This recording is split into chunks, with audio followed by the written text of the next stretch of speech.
এখন বাজছে ওই ভোর 4টা মতো। সো গুড মর্নিং সবাইকে। হ্যালো, আমি নয়ন। এটা হলো ছট পুজোর সকালঘাটের ভিডিও। জানি জানি ভিডিও দিতে একটু দেরি হয়ে যায়, তবে তোমরা না একটু ম্যানেজ করে নিও। সাথে আজ আমার ভয়েসটাও একটু ইগনোর করে দিও। বুঝতেই পারছো ভীষণ ঠান্ডা লেগেছে।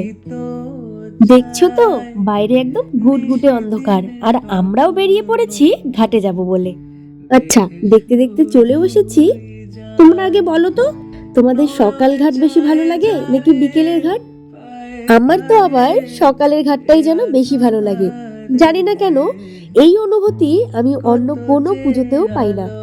আর হ্যাঁ, সাথে চারিদিকটা কতটা সুন্দর লাগছে সেটা তোমরা আগে দেখে নাও, তারপর তোমাদের সাথে একটা কথা শেয়ার করছি।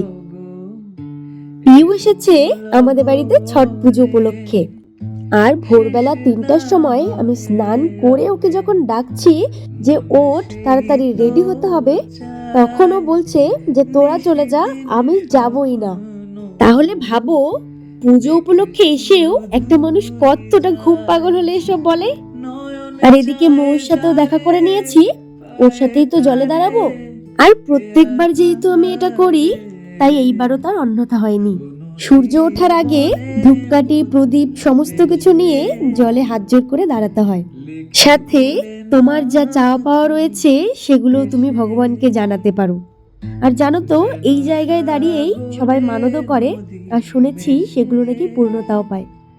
আচ্ছা, এদিকে পুজোও কমপ্লিট, তাই 1 কাপ চা নিয়ে বাড়ির পথেও রওনা দিলাম। তাহলে চলো আজ আসি, দেখা হবে অন্য কোনো সুন্দর একটি ভিডিওতে। ততক্ষণের জন্য টাটা।